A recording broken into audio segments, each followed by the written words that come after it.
So, hey, welcome to Timeout with Kevin. This is Tina. She is the winner of American Barbecue Showdown.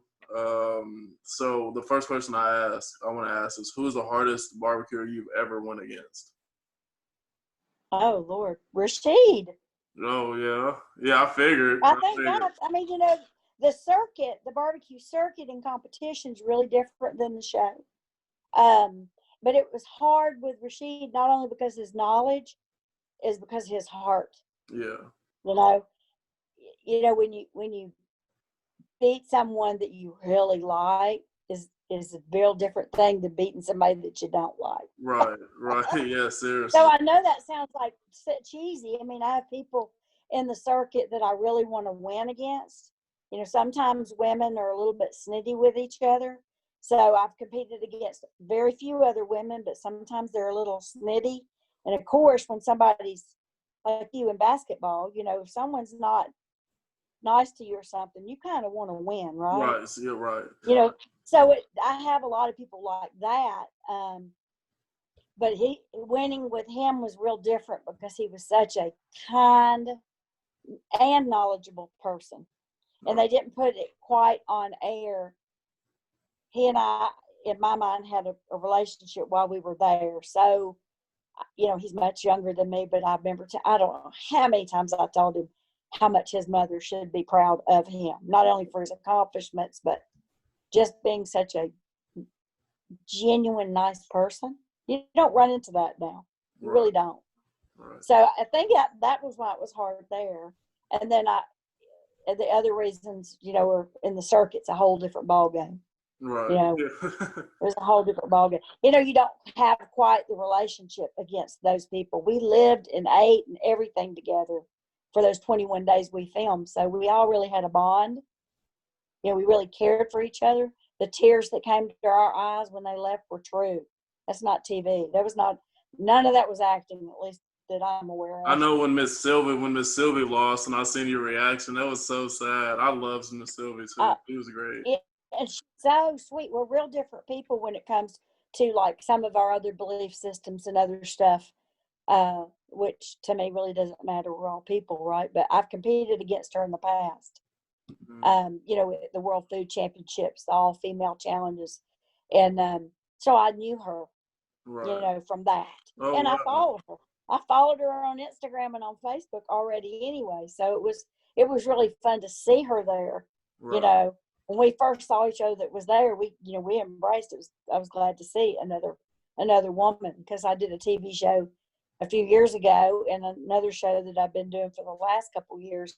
Kind of, they just follow you at your competition, mm-hmm. and you just don't run into women. So I don't know if it was like a sister bond, Right. If I hadn't won, I wanted a woman to win. Sorry, I know you're a guy, but I did. To show people, like Rashid said, you don't see people like me. Right. I knew exactly what he meant. You don't. It's a very expensive sport to compete in barbecue, So you don't see a lot of people like him.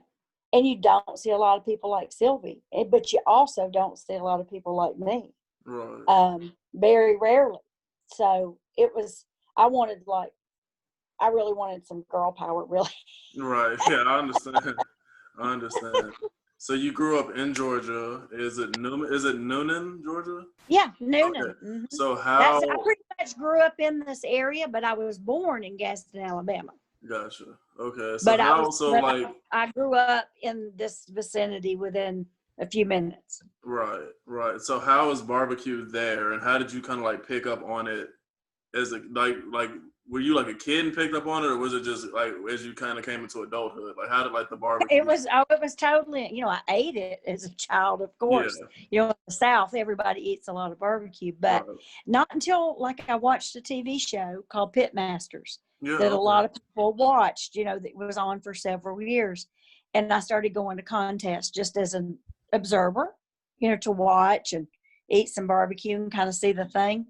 And, so I had a little smoker that my husband and I had got on some points from a credit card or like hotel point, and you get points. So we didn't know what to get. We didn't need a toaster. We didn't need a watch. We didn't need luggage. We didn't, all that crap they give you from the credit card. So we got a smoker Oh, So, wow. yeah, a little Brakeman smoker that you can get for probably $45, at the big box store. And we just started like cooking on it, and I loved it. I learned now that I was over smoking everything, but I didn't know that then. But and I know you've probably heard this on a podcast, but it's a strange story. I lived in the next town over, and we had some tornadoes that came through and damaged a lot of roofs. We were getting a new roof, and the crew was there working on our house, like a dozen men and one woman, replacing our roof. And they were trying to work very quickly because there was another bad storm coming in. This was like 2009, I believe. And so I was cooking for them. That's just kind of, they were there at my house working hard. And, I thought, well, I'm just going to cook barbecue for them. So I made a bunch of stuff, They were there for like 3.5 days. I made beef ribs. I made chicken. I made pork. I made a bunch of stuff. And the owner of the superintendent of that company came the last day, to inspect the job and get his money, basically.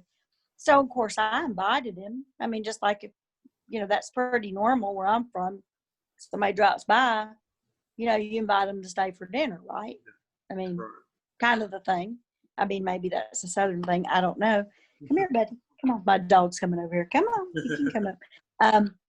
So he stayed and ate and mentioned to my husband, this is so good. This is so good. Thanks, buddy. Okay. Yes. All right. So he started talking about this barbecue contest. Hey, a friend of mine's barbecue contest, Lake Martin, Alabama. You should come. Of course, he's saying this to my husband, not me. And my husband told him a couple times in the conversation, well, she cooked it. He just ignored it, totally ignored it, which is not normal. It's not normal and customary. I understand that. Yeah, and it's still that way, but whatever. So he went to his truck and got an application and for the contest that he was talking about. So we filled it out and we went. And it's just an amateur contest, it wasn't pro division or anything. And I cooked and I got there and I didn't realize I needed more than one smoker because I didn't realize how much meat at the contest because I'd never cooked the contest, Right. So we had to go like to Walmart or somewhere and buy another smoker. And I won. Oh, wow. First time out. And I got the bug. I've been watching the show. So I went and I thought, oh, well, this is pretty easy if I can win the first time. Right. Well, I started competing pretty regularly. I did like 6 contests or something like that after that. And I got a couple calls. I don't know if you know what a call is. That's where like you're within the top and they call your name basically. Gotcha. And then a walk in the barbecue world is where you actually get to go on stage, where you place enough to get money. Right. So they call it a call. It's kind of, the lingo. You got basketball and bar lingo, barbecue, we got our lingo. So I just started competing and just had the bug. But once I started doing it like this is something I'm going to do, I don't think I got a call for, a long time, probably a couple years. Oh, wow. But I had already got the bug to do it, and I loved doing it. It kind of became a lifestyle, Right. You see people every weekend to compete, and you hang out, and, you cook all night long. You take your dog. Got to take your dog. Yeah. And at the time, I actually had different dogs, because they've since went to heaven. So then I rescued Cody, and now he's my barbecue taster. Right, Cody? Oh, she's in the bag. Hey. That's my son. I have no children, so. Oh, I understand. That's my baby. Yeah. I understand. So, okay, so how did the barbecue showdown, how did the TV show come about, and how did they reach out to you? I received a message on Facebook, and it was weird. I was thinking about getting rid of Messenger at the time because there was a lot of problems with spam and stuff. Right. So I thought, no, because I don't even have Netflix. I didn't even know really. I'd heard of it, but I'm so non-technical. I don't even own a computer. Right. So I'm just not technical. And I cook for a living, so I don't need that really. My husband, he has a computer and he does mining and drilling, construction stuff. He needs one. I don't need one. Right. So I thought it was like fake. So it was a while, I don't know, a few weeks later, maybe I got another one. And I thought, this is a load of crap. You know what I mean? Right.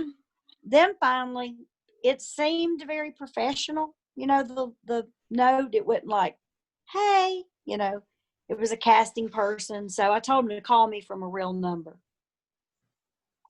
Quit right. A number where my caller ID, I knew that it was a business. You know what I mean? Right. So it was so weird. So I guess that took a month to go back and forth for me to believe it was real. And like I said, I still didn't know Netflix was that big. I had no idea. Well, yeah, it's huge. Yeah. It's huge. I mean, I'm glad that when I went and filmed the show that I did not know that. Right. Because I probably could not have ignored the cameras very well. Right, yeah. But and when I came home is when my husband said, do you know like over 60 million people subscribe to that? And I'm like, what? Yeah, it's huge. It's very I had no idea. I literally had no idea. I thought it was like a DVR service or something. Oh, wow. That's crazy. No, I honestly didn't. And my sister's quite a bit younger than me. And she's like, what is wrong with you? I'm like, well, I just use her code. Yeah. To use it. Is that illegal? If it is. I don't think so. I'm not going to say nothing. If it is. Yeah. So I didn't really realize. So finally they, after I realized it was really them, they asked me to cook a bunch of dishes and make pictures. I cooked all the things they asked me to cook, and I made pictures. And then they wanted me to go to a local pit master in town and take samples of food, platters. So I went and took all the platters of food. And I remember thinking, boy, this is a lot to go through for some DVRs. Right. You know what I mean? Right. I had service because I didn't tell anybody I was doing it because they told me not to tell anybody. Right. And I take pictures of food and stuff all the time. So it was I live out in the boonies, so nobody knew I was doing it. So that's kind of normal. And my husband travels all the time, so he wasn't here knowing what I was doing. So I sent the pictures in, and then they talked to me like me and you are. What is this? No, they did, what's the other one? Skype? Skype, yeah. Skype. So they just talked with me like this. And then the next thing I know, they said, we want you on the show. And I'm like, okay. Man, still think it's no big deal. Well, they came and picked me up in a car, like with a driver, with my bags and stuff, and took me away. And I wasn't home for like 20 days later. Oh my goodness. I know. I told them at Meals on Wheels, I said, well, I may see you like next week. I didn't realize that, you stay, right. and nobody knew that I had won, but they assumed because I was gone the whole time. Right. So I never told anybody. Right. They scared me. I had a contract. I was so scared. I wasn't going to tell anybody. Right. Yeah. Seriously, that you're going to be gone forever. So yeah, I mean, that contract, not only may take in my house and car because I told somebody. So like, what was kind of like the mood when everybody kind of got there? Was it like real like hostile, or was everybody really nice as is? Because I know in comments. Oh, everybody. We're real different personalities. Right. I don't know how candid I can be, but I knew Sylvie and I knew Grubbs. Oh, really? Coincidentally. I mean, I love him, but we kind of on Facebook stay in touch with each other. But so it was like, oh, hey, oh my gosh, we hugged. And then we all like hung out together, just like if you came to my house today. If you came to my house today, we'd hang out together. I mean, that's just, I don't know if they screened personalities and they knew the kind of people we were. Right. Or if we just all really liked each other. Yeah, that's crazy. Shotgun was loud and proud, hysterical, loved him, and it really crushed me for him to leave. He was so sweet, and he was the first one to go. But we were all real different kind of people, our backgrounds and everything. Right. Where we worked and what we did and where we were from. But we all got along. I mean, as far as I know. Right. So I know you talked a little bit about the Meals on Wheels. So can you explain to me and to everybody that's going to watch this, like what is that and what is like your role on Meals on Wheels? Well, I'm the chef there. And last year I cooked over 30,000 meals alone. Oh, wow. Yeah, by myself. And just in the last now, I think it's been 8 or 9 weeks, the local culinary school, Mm-hmm. I have a student that's kind of apprenticing with me. So she's been a lot of help. And No, I would imagine. so Yeah. I'm able to cook more, and cut with COVID, of course. We've had more people that have the need to cook. And Meals on Wheels, everybody is just about heard of it. I mean, they're in Canada, they're in Brazil, they're everywhere. But our particular location is called Meals on Wheels of Coweta, which is the county. Therefore, my Instagram name, Coweta Tina. Yes. We don't accept government funds at my particular location, which is pretty rare. Mm-hmm. We take just grants and donations, and we do that so we don't have to pick and choose who we feed. Gotcha. Based on, like, for instance, if you had a need and you owned your home, a lot of government rules, because you owned your home, we wouldn't be able to feed you. We wouldn't be able to help you. All right. So by us not taking donations, we are able to help more people and not discriminate based on because you own your house or, you have a little bit of a retirement, coming to you. It's based on need. Gotcha. And I'm proud of that. We also have a division that assists with pets, because pet care, if you have a companion pet and you're elderly, you can't go shopping for their food or get their vet taken care of or anything like that. So our particular location has a pet care division, and we have a handy woman service where we help, with minor stuff at the house, changing locks and putting up fans and things like that. So ours is a little bit different than what most people know of. And then, of course, we have a real chef that's classically trained cooking for them. So they get some good food. Right. So, okay, so I know being a woman in barbecue is important to you, obviously. So what does it mean to be a woman in barbecue? Like, how, like, is there, like, do people kind of, like, be like, oh, she's a woman, I'll win? Like, is there kind of, like, that stuff going on? Those usually There's a little bit of the good old boy network in some places, yeah, but I totally ignore it. Because I look at it this way: when I walk on stage, they're like, huh, And now that, the Netflix show too, it's like, I think it will help other women decide if they want to compete, to compete. And that was a lot of my motivation in going, is to let people see people like me. Right. Hey, you can do this, because it's a fun sport. I mean, do you know anybody that doesn't like barbecue? No, not that I know of. No. I mean, even if you're not a meat eater, you can barbecue other things. Right. I've had vegetarians that I cook for. So, barbecue doesn't necessarily have to be meat, And we grilled and smoked, as you saw on the show. We did both. Right. Last night I cooked steaks and asparagus and potatoes and everything on my little Weber kettle out there. So, why not? I like to be outside. So, I wanted girls to say, hey, grab up your victuals and go outside and cook it. Right. Breathe some fresh air. Get some smoke in your hair. Get some smoke in your updo here. Okay, so I also want to ask the pearls. The pearls are a trademark of yours. Oh yeah, I got some on my sweatshirt. Yes. So, like, how did all that come about? Like, I think, I hate to say, because some people don't like the saying it's a Southern thing. I think it comes from, it kind of goes with everything. I think it's like just a cultural thing. Yeah. And you being a guy may not get it. They kind of just go with everything. I'm not a very good, I'm not good at putting outfits together. I didn't get that gene. My mom got it because she's real cute. And my sister, I'm not able to put outfits together. And it just goes with everything.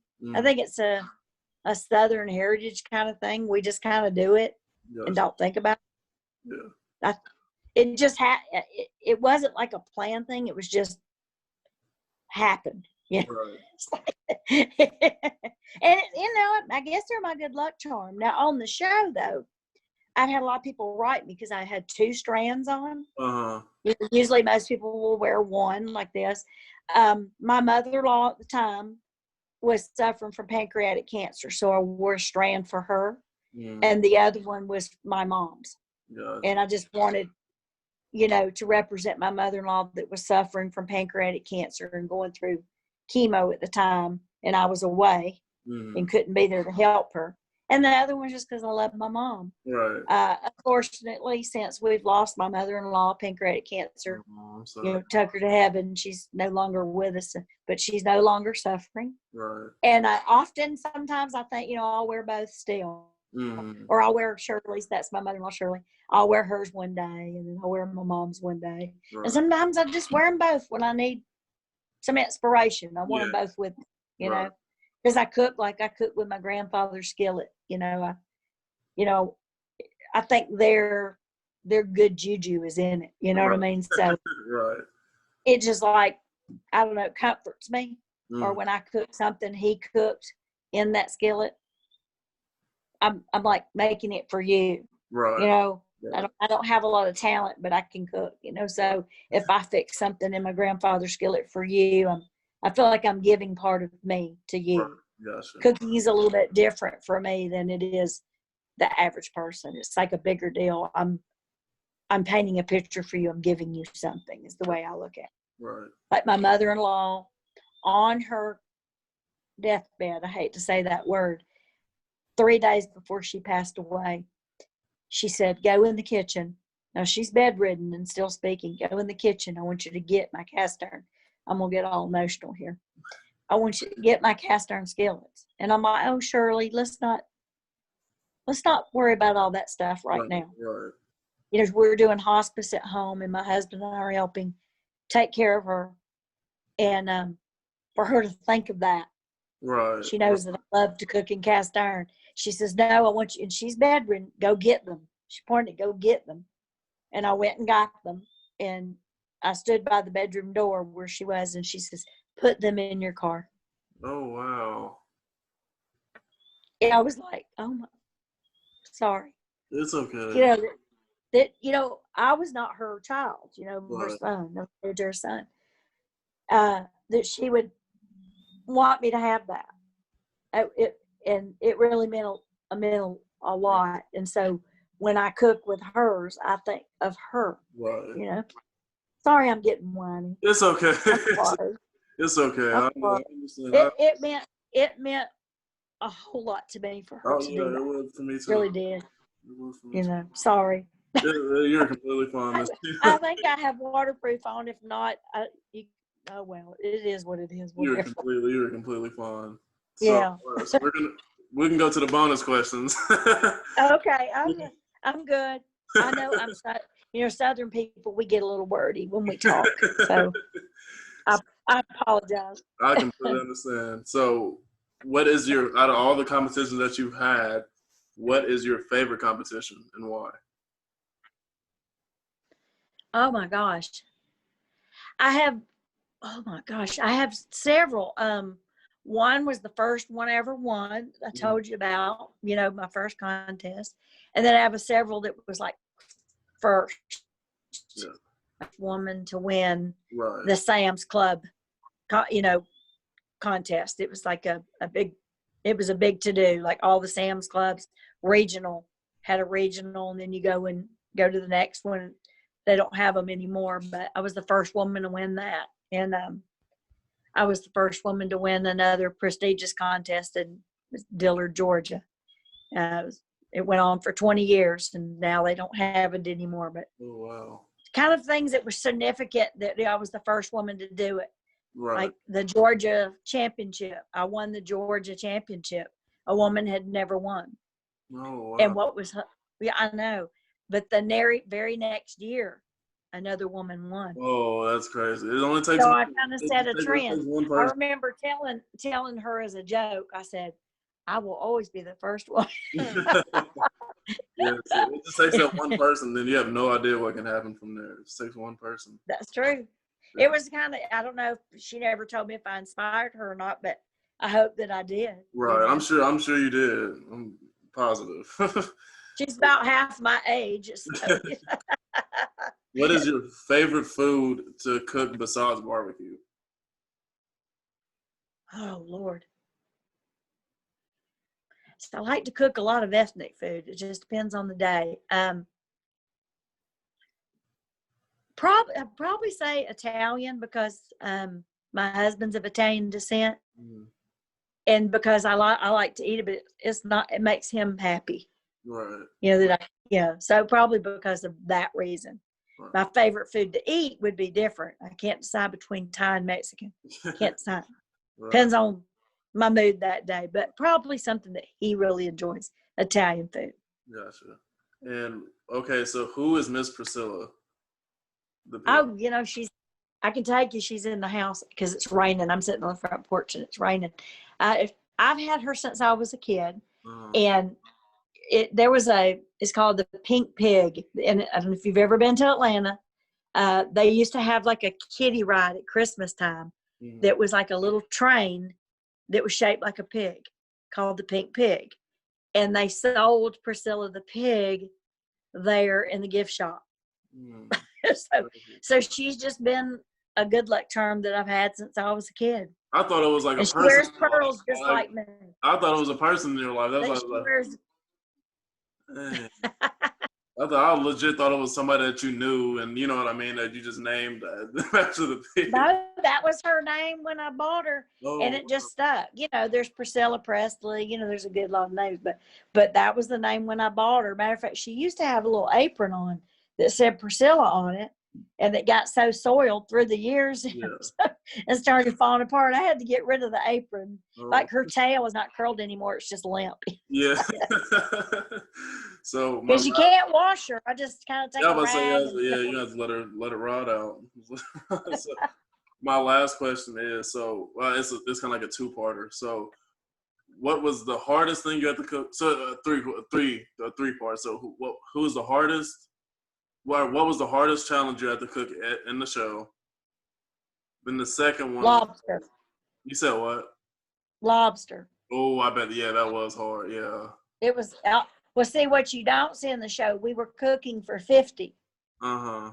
So I had to do that several times, and I screamed every time. You're right. I've never, I've been to culinary school, but we did not do that. I've never had to dispatch an animal before I cooked it. Right. And that was the hardest.